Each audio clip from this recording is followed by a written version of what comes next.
এবং আমরা এই ব্যাপারে খুব কনফিডেন্ট ইনশাআল্লাহ জামাত বিজয় লাভ করবে। কর্মজীবী মহিলাদের উনি কর্মঘণ্টা 3 ঘন্টা কমায় দেবেন, অর্থাৎ 8 ঘন্টাকে 5 ঘন্টায় নামাবেন। এটা একটা মহিলাদের বিরাট সুখবর। জি, আমি এ ব্যাপারে অনেকবারই কথা বলেছি, যার সাথে এক্সপোর্ট প্রসেসিং জোন করতে চাই আমরা। ইপিজেডের মাধ্যমে অনেক কর্মসংস্থান সৃষ্টি হবে, কলকারখানা স্থাপিত হবে, দেশে বিদেশে বিনিয়োগ আসবে। এবং আমাদের রাজশাহী এই অঞ্চলটা হলে কৃষি নির্ভর, সেখানে অনেক ফসল উৎপাদন হয়, ফল উৎপাদন হয়, কিন্তু এগুলো পচনশীল হওয়ার জন্য আমরা আসলে ভালো ন্যায্য মূল্য পাই না। এই জন্য যদি এখানে আমরা অ্যাগ্রোবেজ ইন্ডাস্ট্রি গড়ে তুলতে পারি, তাহলে কৃষকরা ন্যায্য মূল্য পাবে, কর্মসংস্থান সৃষ্টি হবে।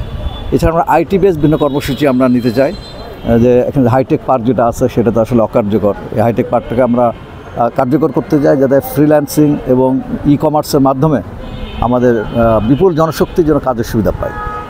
আমরা ঘোষণা হওয়ার পরে আমরা মাঠে ময়দানে কাজ করছি, বিভিন্ন শ্রেণী পেশার মানুষের কাছে যাচ্ছি, ডোর টু ডোর যাচ্ছি, এবং আমরা ব্যাপক সাড়া লক্ষ্য করছি। এবং সকলের কথা হলে আমরা বিভিন্ন দলকে ইতিপূর্বে দেখেছি বা জামাতকে দেখি, এবং আমরা এই ব্যাপারে খুব কনফিডেন্ট ইনশাআল্লাহ জামাত বিজয় লাভ করবে।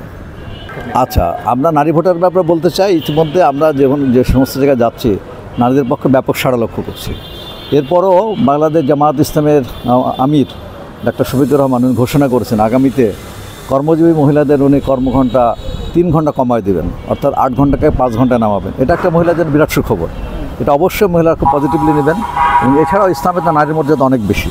তো আমরা যেহেতু ইসলামের আদর্শে বিশ্বাস করি, অর্থাৎ নারীদের যে ইসলামের যে মর্যাদা, তাদের যে মমত্ববোধ, নারীদের যে সেফটি এবং তাদের যে মর্যাদা, সেটা জামাত ইসলাম অবশ্যই সংরক্ষণ করবে। এই জন্য নারী অবশ্যই জামাতকে ভোট দেবে। আমরা মনে করি পিআর পদ্ধতি এদেশের জন্য ভালো। পৃথিবীর প্রায় 91টি দেশে পিআর পদ্ধতি চালু আছে, এবং এই পদ্ধতিতে প্রত্যেকটা ভোটের মূল্যায়ন হয়। ভোট সন্ত্রাস, নিয়োগ বাণিজ্য এগুলো হয় না। আমরা পিআর পদ্ধতি ভালো মনে করছি। এখন তাদের পলিসি তারাই নির্ধারণ করবেন, এ ব্যাপারে আমার বলার কিছু নাই।